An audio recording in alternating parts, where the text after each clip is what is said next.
韩语课堂。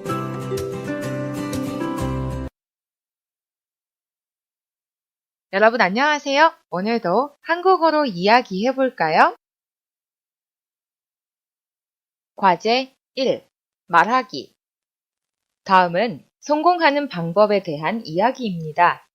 아래의 주제들 중 하나를 골라 보기와 같이 이야기해 보십시오. 여기에 여러 가지 주제가 있네요. 행복한 결혼 생활의 조건, 시험에 합격하는 방법, 좋은 직장의 선택 기준, 성공하는 방법, 남자 혹은 여자의 관심을 얻는 방법, 피부가 좋아지는 방법. 먼저 보기를 보겠습니다. 어떻게 하면 성공할 수 있을까요? 운만 좋다면야 성공할 수 있지 않을까요? 운도 운이지만 태몽도 중요하다고 들었어요.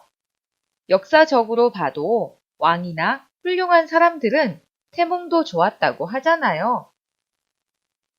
태몽도 태몽이지만 노력 없이 성공할 수는 없지요. 누구나 성공을 위해 열심히 노력하지만 성공하는 사람도 있고 실패하는 사람도 있잖아요. 저는 성공하기 위해서는 무엇보다도 개인의 능력이 제일 중요하다고 생각해요. 자, 몇 가지 주제를 정해서 보기와 같이 한번 이야기해 볼게요. 먼저, 피부가 좋아지는 방법. 어떻게 하면 피부가 좋아질 수 있을까요? 좋은 화장품만 쓴다면야 피부가 좋아질 수 있지 않을까요? 좋은 화장품도 좋은 화장품이지만 숙면이 중요하다고 들었어요. 잠을 푹 잔 사람은 피부 미인이 많다고 하잖아요. 숙면도 숙면이지만 청결하지 않으면 피부가 좋아질 수 없지요. 누구나 피부가 좋아지기 위해 노력하지만 피부가 좋아진 사람도 있고 피부가 좋아지지 않은 사람도 있어요. 저는 피부가 좋아지기 위해서는 무엇보다 좋은 음식을 먹는 것이 제일 중요하다고 생각해요. 이렇게 노력만 한다면야 피부가 좋아질 수 있지 않을까요? 다음은 시험에 합격하는 방법이라는 주제를 가지고 보기와 같이 이야기해 볼게요.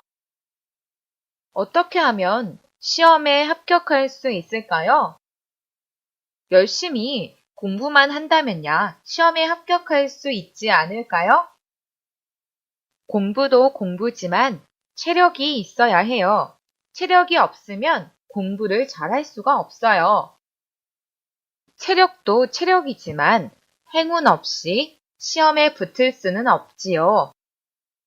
누구나 시험에 합격하기 위해 노력하지만 합격하는 사람도 있고 불합격하는 사람도 있잖아요. 저는 시험에 합격하기 위해서는 긴장하지 않는 편안한 마음을 가지는 것이 중요하다고 생각해요. 자, 마지막.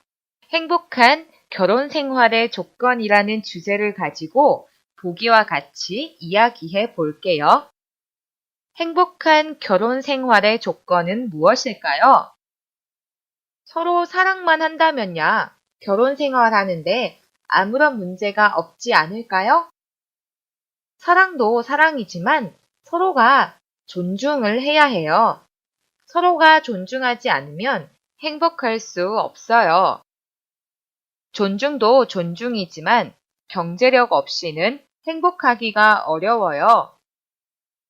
누구나 행복한 결혼 생활을 원해요. 저는 행복한 결혼 생활을 위해서는 서로가 양보하는 게 중요하다고 생각해요. 자, 여러분도 보기와 같이 이야기해 보세요. 과제 2. 읽고 말하기. 첫 번째. 다음은 한국에서 길몽일까요? 흉몽일까요? 왜 그렇게 생각합니까? 돼지가 집 안으로 들어오는 꿈. 지난번 선생님이 한국에서는 돼지가 나오는 꿈은 좋은 꿈이라고 했어요. 그래서 돼지가 집 안으로 들어오는 꿈은 길몽이에요. 다음으로 나오는 많은 꿈들이 한국에서는 길몽일까요? 흉몽일까요? 여러분의 생각을 이야기해 보세요.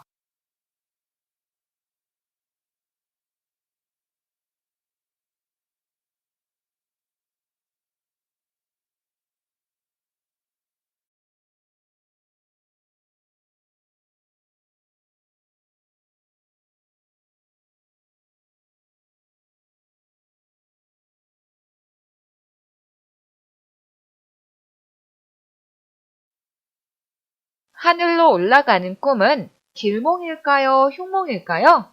여러분은 어떻게 생각하세요? 한국에서는 보통 하늘로 올라가는 꿈은 사회에서 성공하거나 원하던 것을 성취하는 꿈이라고 합니다. 그러니 길몽이겠죠? 해와 달이 뜨는 꿈은 길몽일까요? 흉몽일까요? 해와 달이 뜨는 꿈은 남자와 여자가 만나서 사랑에 빠지게 되는 꿈이라고 합니다. 그러니 길몽이겠죠? 쓰레기나 똥 같은 더러운 것을 보는 꿈은 길몽일까요? 흉몽일까요? 보통 한국에서는 쓰레기나 똥 같은 더러운 것이 나오는 꿈은 좋은 꿈이라고 생각해요. 그러니 길몽이겠죠? 이가 빠지는 꿈은 어떤가요? 이가 빠지는 꿈은 흉몽이라고 생각해요. 왜냐하면 이가 빠지는 꿈을 꾸면 가까운 사람의 죽음을 상징한다고 여겨요. 죽은 사람이 산 사람을 데리고 가는 꿈도 흉몽이에요. 죽은 사람이 산 사람을 어디로 데려가겠어요? 그러니 이것도 흉몽이에요. 그럼 새 집을 짓는 꿈은 어떤가요? 새 집을 지으니 왠지 좋은 꿈 같지만 한국에서는 흉몽이에요. 새 집은 무덤을 상징하기 때문이에요. 그래서 꿈속의 집주인에게 여러 가지 안 좋은 일이 생길 수 있다고 생각해요. 그래서 흉몽이에요. 그럼 소나 개가 나타나는 꿈은 길몽일까요? 흉몽일까요? 재미있는 것은 소가 나와도 소가 어떤 상태이냐에 따라서 이것이 길몽이 될 수도 있고 흉몽이 될 수도 있다고 해요. 일반적으로 소가 자기 집에 찾아 들어온 꿈은 많은 돈을 얻게 된다는 꿈이고요.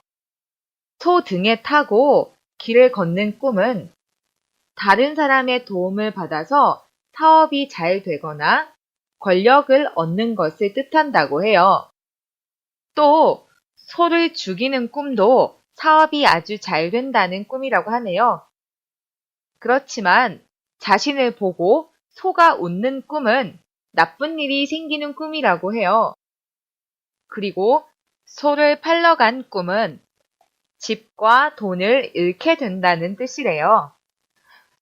그리고 개가 나타나는 꿈은 좋은 친구들과 즐겁게 지낼 수 있는 시간이 온다는 뜻이라고 합니다. 그러니 길몽이겠죠?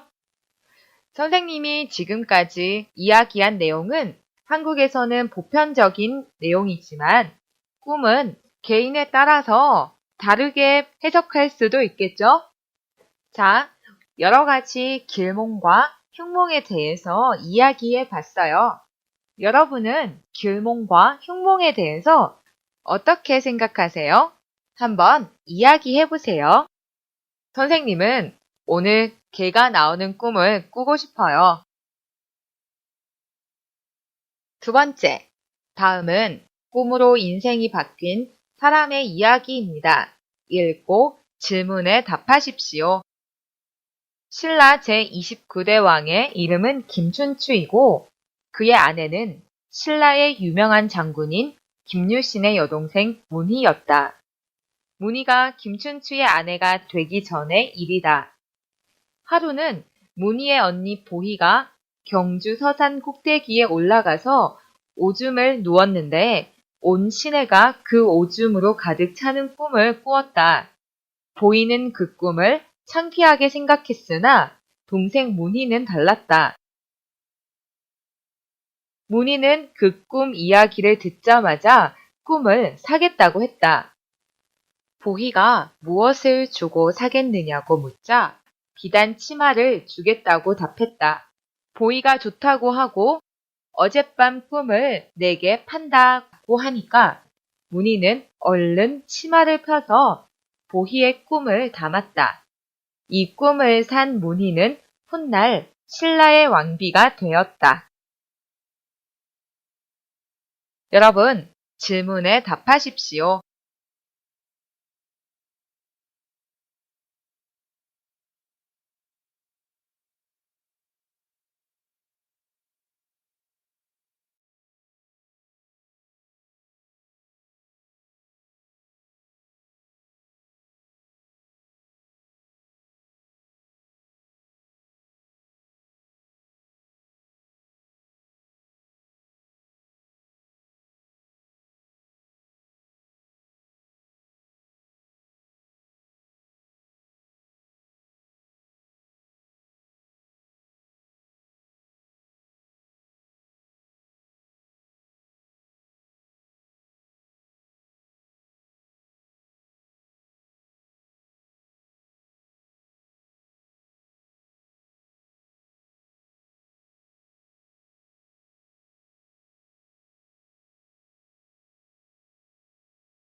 일 번 누구에 관한 이야기인지 체크하십시오.